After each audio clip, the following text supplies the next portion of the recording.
Wow, it's been a long time, long time. Well, Lord Nitro 101 back at you with a brand new Diablo 3 monk build. Long time, long time. All right, so basically, let me jump into the game and we'll get going from there. Okay, so in the game, basically, we are on the PTR. Um, we are currently in season 15, but for the launch of season 16, which should be pretty shortly, Um, the seasonal buff this time around for season 16 is we will gain the ability of the royal ring being in the cube. So basically, what that's done is it's allowed us to actually go back to an old build that we tried to test on the PTR and it did not work because we could not master enough cooldown to make it effective. So basically, what had happened is we could not actually get all the pieces to work right because we'd have to try to fit um, the royal ring into the cube in order to sort of adjust it all around. So basically, what had happened so far on the PTR is the Innis set is basically all the same, other than one, I would say, major change, but not absolute game changing. The 6-piece set bonus used to be 150%, and it went from 150% to 1500%. So that's a pretty, dramatic increase for damage, right? And that's all it does. It just increases our damage for as many mystic allies that we have out helping us. Okay, so basically what happened with the seasonal buff is, of course, we've always had, the Torch of the Grand Temple in there, whether you're playing Sun Wuku's or whether you're playing this newer build using the Innis. We've got to have this. It reduces the spirit cost of Wave of Light by 50%, which is huge because you burn through a lot of spirit playing the bell build. And of course, increases the damage of those bells by 550%. Dramatic, of course. Now, because this is a modified build of using the Innis and not using the Sun Wukus, where we would normally have the Curtis boots on us and the royal ring in the cube, right? We can now put the Curtis boots inside the cube to take advantage of the extra double Mystic Allies up. Now, here's the variable that works with this and will only work, in my opinion, to make this build as powerful as it is with the seasonal buff, which is to gain the Royal Ring of Grandeur. So now it gives us the ability to put the Zodiac ring in there, which allows us to actually have more cooldown, right? Pretty simple, straightforward. Okay, so basically 5-piece Innis, so we can take advantage of that. And of course, we want to make sure that we have the ability to make as much damage to the bells as we can. So we're wearing the Pintos Pride, which allows the Wave of Light to slow enemies by 80% for 3 seconds and deals 100 maximum of 150% damage. Okay, and then of course we're using the Kisiro's Blade because once again it's increasing our damage of the Wave of Light, and because we will more and more be using this as a ranged build, just like the Sun Wuku's one. So basically, we have the blade. The addition that we're actually adding to this build, because we couldn't sort of get it to work right because of the cooldown, is the rapid strike. Now, basically, just like the Sun Wuku's, in order to take advantage of it, you have to sacrifice one of your sweeping winds in order to make that decoy explode. Well, the same thing basically is occurring in this build as well, because we're using the rapid strike.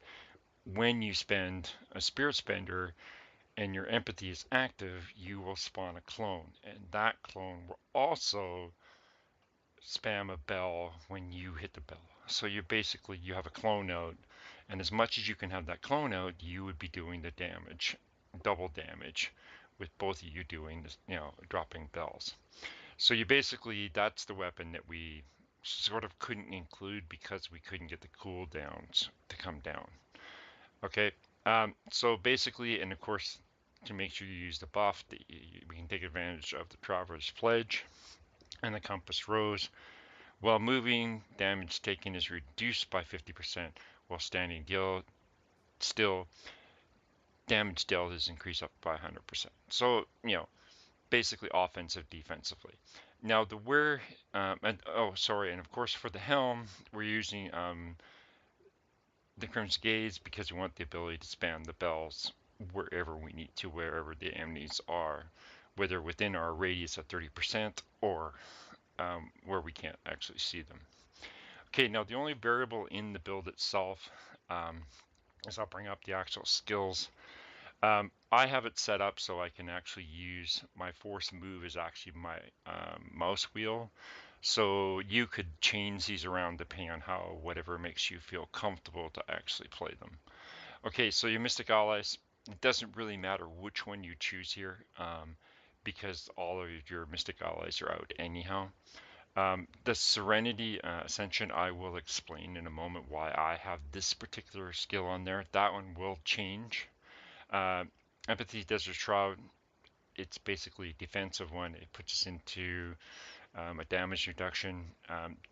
Dashing Strike, because we want to move as quickly as we can from, density to density to density. Wave of Light, we've been using this one as well as for the Sun Wuku's build. Explosive Light, fire damage is the one that puts out the most damage. Mantra Salvation, Agility, really for your toughness. It's one of our go-to mantras that we use all the time. If you're finding that your survivability is really, really damaged by it, then you could actually change this to Mantra of Healing, but I don't think it's actually necessary. You would, however, consider it if you were trying to take this build and actually play in hardcore with it. I think that ability would definitely have to change, and you would definitely want to be playing the way I currently have the build set up using Serenity. Two of these skills ideally won't change because you'll actually need them. You'll actually need to make sure that you have Beacon of Eotar because of course we need the 20% cooldown. You want to have the Harmony because that is increasing our resistances. Guardian's Path, you just want to take advantage of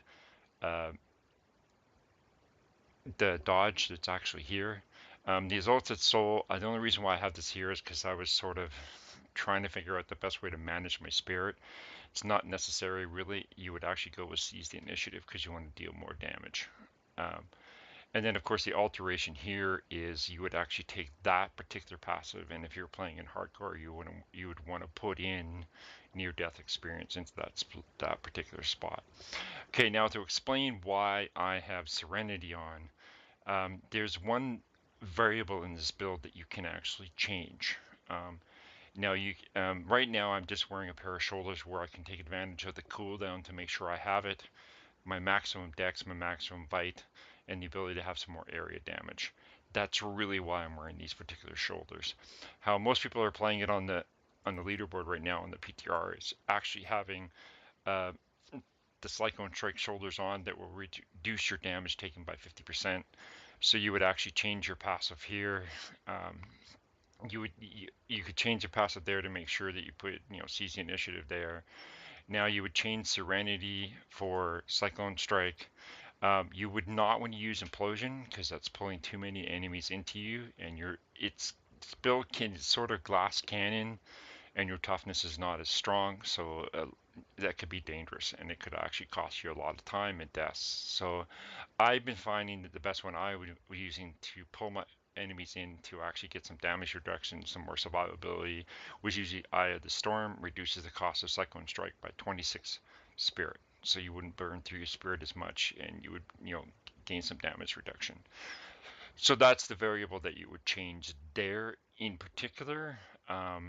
But other than that, it's a pretty straightforward build. It's not difficult to play. Acquiring the pieces in Season 16 will be much harder because we actually start out with the Eulandis set. So I definitely think that will be a harder sort of thing that we'll have to work through. But what I'll do for you guys right now is I recorded me going through an 80. So I'll fire that up, and then you guys can actually have a chance to see how that all sort of looked. All right, let me fire that up for you guys. All right.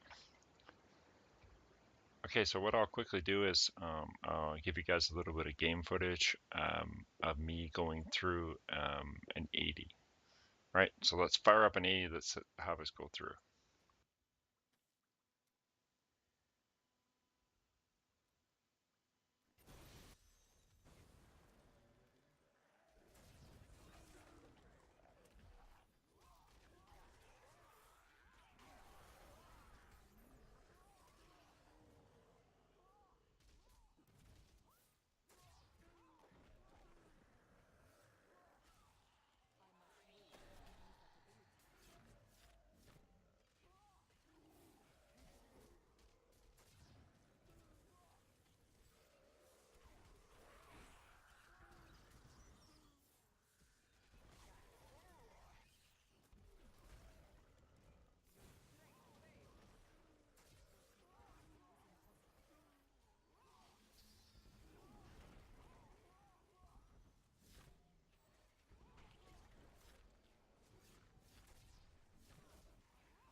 All right, there you go. There's a simple 80 in, par 3 minute, 4 minutes. Could probably have done it much faster if I had the proper sort of rift, the level was a little much better, that kind of stuff. All right. All right, there you go, guys. See, that's like I said, it's pretty straightforward. The build's pretty easy to do. You're not going to have too many problems with it. The only one final thing I was going to add to the video is so the 3 gems that we're primarily using right now are the Zone of Vengeance, Bane of the Stricken, Bane of the Powerful. The one variable I could see people changing around is actually taking out the Stone of Engine and actually putting in the Alteration Gem. That would give you a little bit more. Basically, and I could definitely see that being the case using the Alteration Gem, especially in hardcore if you're trying to play this build.